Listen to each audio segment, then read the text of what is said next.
बिस्मिल्लाहिर्रहमानिर्रहीम। अस्सलाम वालेकुम नाज़रीन, आप यूट्यूब चैनल देख रहे हैं। मैं इमरान खान हूँ। नाज़रीन, भारत से मज़ीद सैलाबी पानी इस वक्त पाकिस्तान में दाखिल हो रहा है और लगातार सैलाबी पानी पाकिस्तान में दाखिल हो रहा है। ये सिलसिला भी अगले 2-3 दिन तक जारी रहेगा। जो महकमा मौसमियात की रिपोर्ट्स हैं या जो आप इंटरनेशनल वेबसाइट्स हैं वहाँ पर आप चेक करते हैं, जो मेट ऑफिस हैं, मुख्तलिफ जो जदीद सिस्टम्स हैं वो ये बता रहे हैं कि बारिशों का ये सिलसिला भी जारी है और तेज़ी से पानी दरिया सतलुज में, दरिया रावी में और दरिया चनाब में दाखिल हो रहा है। ये पानी जनूबी पंजाब और सिंध की तरफ जाएगा। ऑलरेडी पाकिस्तान का जो लाखों क्यूसेक पानी है वो समंदर में गिर चुका है और पानी का फ्लो तमाम दरियाओं में तकरीबन इस वक्त ज़्यादा है। जो पाकिस्तान के डैम्स हैं वो मुकम्मल तौर पर भर गए हैं और अब उनके अंदर मज़ीद पानी की गुंजाइश भी बाकी नहीं है। लिहाजा सूरत हाल उतनी अच्छी नहीं है जिसे आप ये कह सकें कि पाकिस्तान के लिए आसान होगा निपटना। अगर बड़े रेले पानी के आते हैं तो मज़ीद बंद टूटने का खतरा होगा। जो इलाके पहले से डूबे हुए हैं वहाँ से पानी निकलने की बजाय मज़ीद पानी वहाँ पे इकट्ठा हो जाएगा। जो हुकूमती रिपोर्ट्स हैं या उनके आदाद-ओ-शुमार है उनके मुताबिक अब तक पंजाब में 3200 से ज़ायद देहात जो हैं वो डूब चुके हैं। पहले ये तादाद चंद सौ में बताई जाती थी, फिर 1000, 2000 और अब 3200 से ज़ायद देहात डूब गए हैं। 25 लाख से ज़ायद अफराद मुतासिर हुए हैं और ये सरकारी रिपोर्ट है। और जो असल सूरत हाल है उसका आप अंदाज़ा लगा सकते हैं, क्योंकि इस वक्त जो हुकूमत है उसकी पॉलिसी है चीज़ों को अंडर प्ले या डाउन प्ले करना। जो अब हुकूमत है वो चीज़ों को कम करके दिखा रही है। बाज़ औक़ात हुकूमतें इस तरह के मामलात को ज़्यादा करके दिखाती हैं क्योंकि उन्होंने इंटरनेशनल डोनर्स के पास जाना होता है, उनसे मदद मांगनी होती है। लेकिन इस मरतबा उसकी उम्मीद भी कम है क्योंकि अफ़गानिस्तान में एक बड़ा खौफनाक ज़ल्ज़ला आया है और उसके हवाले से जो लोग जाँ बहक हुए उनकी तादाद पहले 800 तक पता चल रही थी। गुज़िश्ता वीलॉग में मैंने आपको बताया, लेकिन अब पता चला कि वो 1100 से तजावज़ कर गई है। बहुत बड़ी तादाद में ज़ख्मी भी अफ़गानिस्तान में मौजूद हैं। पाकिस्तान को इस वक्त अपने अफ़गान भाइयों की भरपूर मदद करनी चाहिए। तो पाकिस्तान में फ्लड्स चल रहे हैं और हुकूमत उसके बारे में जो हुकूमत को करना था वो करने में अभी तक कामयाब नहीं है। आदाद-ओ-शुमार के मुताबिक या जो तखमीने अंदाजे लगाए जा रहे हैं, फील्ड में जो जर्नलिस्ट मौजूद हैं, लोग मौजूद हैं, उनसे ये पता चलता है कि हुकूमती इमदाद 20% अफराद तक भी नहीं पहुंच पा रही।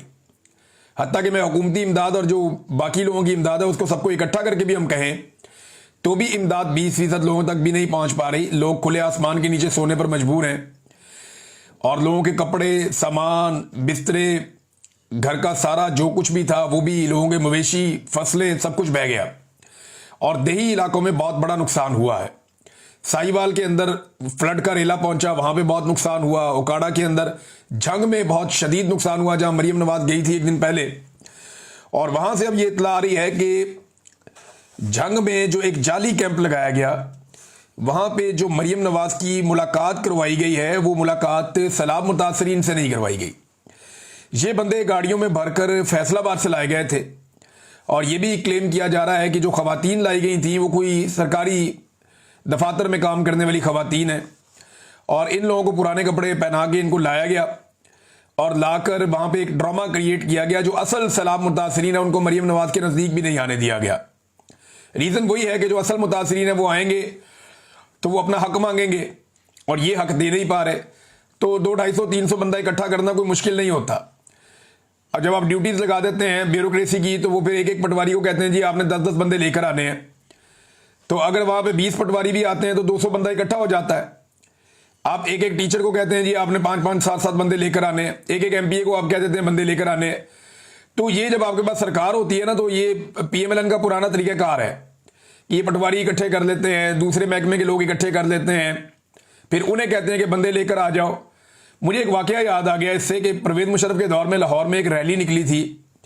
राव सिकंदर इकबाल साहब ने वो रैली निकाली थी तो एक पीर साहब आ गए और उनके साथ दर्जनों गाड़ियां थी। तो सारे बड़े खुश हो गए कि इतने बंदे लेकर आ गए पीर साहब इस रैली के लिए। तो बाद में पता चला वो जो बंदों से बात हुई तो वो बंदे बता रहे थे कि जनाब हमें तो लेकर आए ये हजरत अली अजमेरी रहमतुल्लाह अलैह का मज़ार है, वहां पर हाजिरी देने के लिए गाँव से ये कहकर लाए हैं और बीच में रैली के शामिल कर दिया और बाद में ले जाके लंगर वंगर खिला के उनको वापस ले गए। तो ये इस तरह के रंगबाजियां होती रहती हैं पॉलिटिक्स के अंदर। ये रंगबाजियां की जा रही हैं और टिकटॉकनियां जो है वो इसी काम पे लगी हुई हैं। कोई और काम ना इनसे होता है ना ये करते हैं। सबसे ज़्यादा जो अफसोसनाक चीज़ है नाज़रीन, सैलाब मुतासरीन के साथ जो पुलिस का और इंतज़ामिया का रवैया है वो बड़ा हद तक अमेज़ है। बहुत बदतमीज़ी वाला रवैया है। ये गालियाँ दे देकर लोगों के घर खाली करवाते हैं, उन्हें डंडे मारते हैं, उन्हें खींचते हैं, उन्हें घसीटते हैं। बहुत सारे विजुअल्स और तस्वीर और ये चीज़ें आ चुकी हैं, इनकी ऑडियो और वीडियो मौजूद हैं, जिसमें सैलाब मुतासरीन जिनके बेचारों के घर बह गए हैं, जिनके सामान चला गया, मवेशी चले गए, फसलें बह गई और घर के अंदर जितना भी उनका ज़रूरियात ज़िंदगी का सामान था वो बर्बाद हो गया। साथ उनको डंडे भी मारते हैं, उनको घसीटते भी हैं, उनको गालियां भी देते हैं, उनको धमकियां भी लगाते हैं मुकदमात की।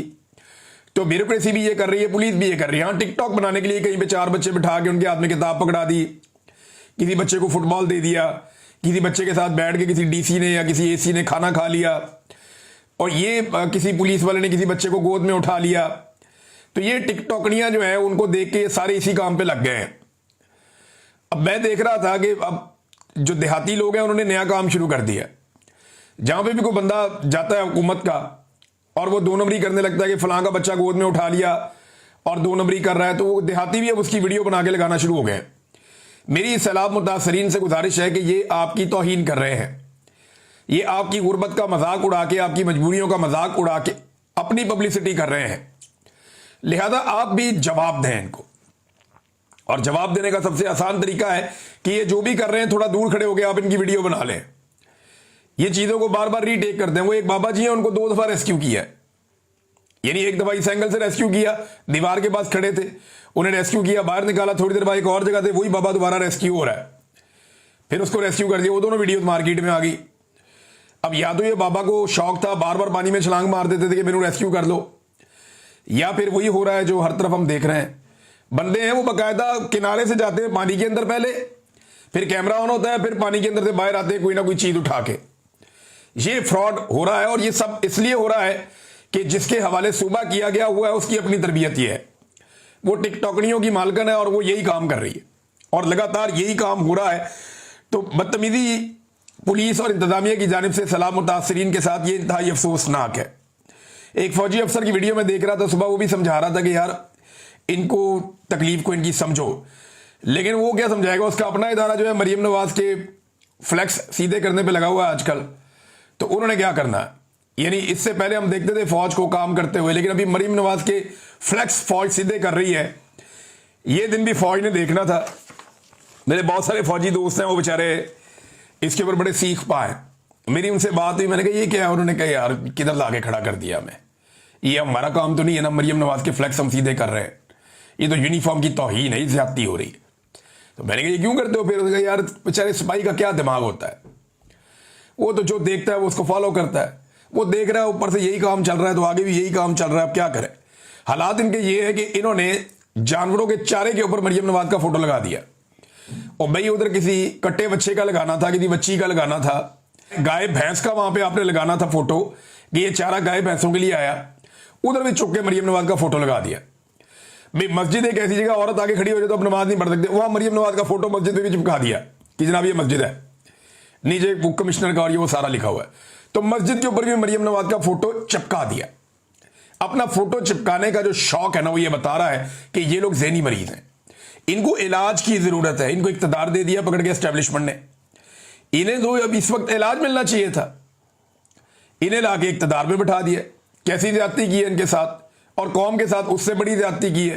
नाज़रीन एक चीज और मैं आपको बताता हूं कि ये बातें बहुत बड़ी बड़ी कर रहे हैं। सबसे पहले गंडापुर ने बढ़के मारी थी, फिर ख्वाजा आसिफ ने, फिर मुसद्दक मलिक ने, फिर हुकूमत के और बहुत सारे लोगों ने, फिर टिकटॉकनियों ने और उसकी मालकन ने, सब ने मैदान में आके बढ़ के मारी थी कि जनाब हम ये अवाम के साथ ज्यादती नहीं होने देंगे, ये हम अपने इलाके डबो देंगे, अवाम को बचाएंगे, ये जो दरिया के अंदर तजावजात हैं ये ख़त्म होनी चाहिए, ये जो गैर कानूनी सोसाइटियाँ बनी हुई हैं ये नहीं बननी चाहिए।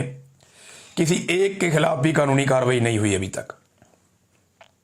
पाकिस्तान डूब गया, पाकिस्तानी रुल गए, गरीब आदमी की फसलें रुल गई, चावल के दाने आपके पास नहीं है। अब इस साल बेड़ा गर्क कर दिया चावल की फसल का पकड़ के इन्होंने, सिर्फ दरियाओं के रास्ते बंद कर करके। ये पानी दरियाओं के रास्तों से जाना चाहिए था ना। ये जो आपने सोसाइटियां बनाए बंद बांधे, आपने अजीबो गरीब दरियाओं का रुख मोड़ दिया, वो क्या पानी फिर देहातों में सैलाब आ गए। तो पूरे के पूरे इलाके रुड़ गए हैं और इनकी फैक्ट्रियां महफूज हैं, इनकी सोसाइटियां महफूज हैं। ये कहते हैं हम ये नहीं होने देंगे। तजावुजात के खिलाफ इन्होंने बढ़ के बड़ी मारी हैं, लेकिन एक भी बंदा, कोई मुकदमा दर्ज नहीं हुआ, कोई बंदा गिरफ्तार नहीं हुआ। गंडापुर ने कहा मैं हटाऊंगा सारी तजावुजात। वो एक होटल के ऊपर एक दीवार गिराने पे गंडापुर को मिलके उनके साथ खुशगपियां लगानी पड़ी अमीर मुकाम के साथ। यहां अलीम खान, जिसने दरिया के बीच में सोसाइटी बनाई, जिसको गिरफ्तार होना चाहिए था, इस वक्त उसके ऊपर मुकदमा होना चाहिए था, वो मरियम नवाज के साथ कश्ती में झूले ले रहा था। अंदाजा करें आप। और मुझे तब समझ आई कि दरिया रावी में कर क्या रहा है। वो लोगों ने बताया कि जनाब बांध तोड़ दिए अपनी सोसाइटी बचाने के चक्कर में, फिर भी सोसाइटी में पानी घुस गया, लोगों का करोड़ों अरबों का सामान ज़ाया हो गया, कोई गिरफ्तार नहीं हुआ। भैया एनओसी भी कैंसिल कर दो, कोई मुकदमा ही दर्ज कर लो, किसी को गिरफ्तार ही कर लो, लेकिन ये सिर्फ सियासत करेंगे। इस वक्त ये बातें चीतें की जाएंगी, दिहाड़ियां लगाई जाएंगी और फिर ये अपने अपने काम पे लग जाएंगे। इन्हें लगता है कि पाकिस्तानी भूल जाएंगे, जल्दी भूल जाएंगे, लेकिन इंशाल्लाह हम पाकिस्तानियों को भूलने नहीं देंगे। ये बातें हम बार बार याद दिलाएंगे और ये बातें याद रखनी पड़ेंगी। नादरीन, इमरान खान साहब को आज भी उनकी बहनों से नहीं मिलने दिया गया, उन्हें कैद तन्हाई में रखा गया है। खास तौर पे उन्होंने जो आखिरी ट्वीट किया उसके बाद बड़ा सख्त मैसेज दिया जा रहा है। उनके दोनों भांजों को गिरफ्तार कर लिया गया है, उनके बेटों को वीजा इशू नहीं किया जा रहा, जेल के अंदर उनकी अपनी हालत खराब है। आज एक मेडिकल रिपोर्ट भी आई है, वो भी मैं आपके साथ शेयर करता हूं। तो मरी प्लान के बाद ऐसा लगता है कि अब चीजें एग्जीक्यूट हो रही हैं। मरी प्लान जो है वो एक्सटेंशन का एक प्लान है कि आर्मी चीफ को एक्सटेंशन किस तरीके से देनी है, क्या 2 साल आगे बढ़ाने हैं या नई एक्सटेंशन देकर 5 साल मजीद देने हैं, 2027 तक बढ़ाना है या 2030 तक बढ़ाना है, करना क्या है और उसके बदले में हासिल क्या करना है। यानी इमरान खान से छुटकारा शरीफ खानदान का एक बड़ा मुतालबा है। तो क्या वो उन्हें दे पाएगी मिलिट्री एस्टेब्लिशमेंट एक्सटेंशन के बदले में? ये चीज़ें ऐसा लगता है अब तय हो गई हैं। उसके बाद इमरान खान साहब की मुलाकातें बहुत बुरी तरह बंद हैं, उनके भांजे उठा लिए गए हैं। सैलाब के बावजूद जो है वो मुलाकात रोकने पर तवज्जो मरकूज है। अडयाला के बाद आज मुलाकात वाला दिन था, वहां ड्रामा लगा रहा सारा दिन, फिर इन्होंने नहीं मिलने दिया। कारकुन भी एहतजाज करते रहे। इमरान खान की बहनें अकेली वहां दीवार पे बैठी रही शाम तक कि हमारे भाई से मुलाकात करवा दो। उनकी मुलाकात नहीं करवाई गई। फिर आज कुछ वहां पे सहाफ़ी ऐसे थे जिनसे बड़े सख्त सवालात उन्होंने किए अलीमा खानम से। सियासी नौयत के भी थे, दीगर भी थे। मरे हुए को मारना बड़ा आसान होता है। वो जर्नलिस्ट हैं, मेरे कुलीग हैं, लेकिन दबाव बहुत होता है जर्नलिस्टों पे भी, मैं जानता हूं अच्छी तरह। एस्टेब्लिशमेंट बहुत दबाव डालती है। तो बड़े ऐसे सवाल किए गए कि इमरान खान नाम लेके क्यों तनकीद करते हैं इदारों के ऊपर, वो नाम लेता है इदारों का। तो उन्होंने कहा ये क्या है, आसिम मुनीर का नाम लेता है ना, तो इसमें क्या है, वो साबिक वजीर आज़म है, उसे कैद तन्हाई में रखा हुआ है, ये ज्यादा बड़ा जुर्म है। और ये कौन कर रहा है? आसिम मुनीर ही कर रहा है, उन्होंने ये कहा। तो अलीमा खानम ने दोबारा से डट के उस पर तनकीद कर दी आसिम मुनीर पे और खुलकर उसके बारे में बात कर दी। अब साबिक वजीर आज़म को डाला हुआ है कैद तन्हाई में और उन्हें मुलाकातों की इजाजत नहीं दी जा रही। मैं याद दिला दूं कि गंडापुर साहब ने 12 जुलाई या एग्जैक्टली 12 जुलाई का दिन था जब गंडापुर साहब ने यह दावा किया था कि 90 दिन बाद या तो इमरान खान रिहा हो जाएगा या फिर हम सियासत छोड़ देंगे।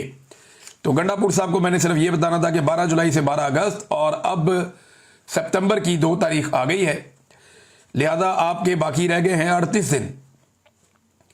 तो 38 दिन जो है उनमें गंडापुर साहब या तो आप सियासत छोड़ देंगे, जो आपने खड़े होकर बहुत बड़ा दावा किया था, डेडलाइन दी थी अपने आप को, या फिर इमरान खान साहब बाहर होंगे।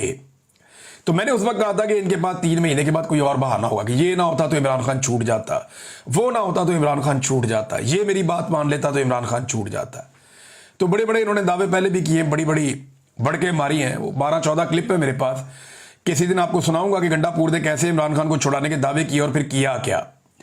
भारत इमरान खान साहब की मेडिकल इशू के ऊपर एक रिपोर्ट आई है और ये रिपोर्ट कह रही है कि हैरानकुन इंकशाफ है इसके अंदर, जिसके मुताबिक पहली बार पिम्स मेडिकल बोर्ड ने कान और दांत के हसास होने की बुनियाद पर सपोर्टिव मैनेजमेंट तजवीज़ की है इमरान खान के लिए।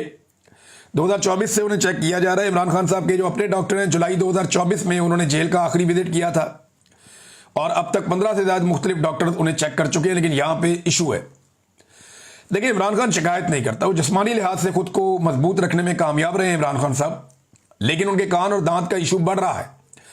अब उसे आप बगैर सपोर्ट के काबू रखने में इस उम्र में कामयाब नहीं होते, ये मुश्किल होता है।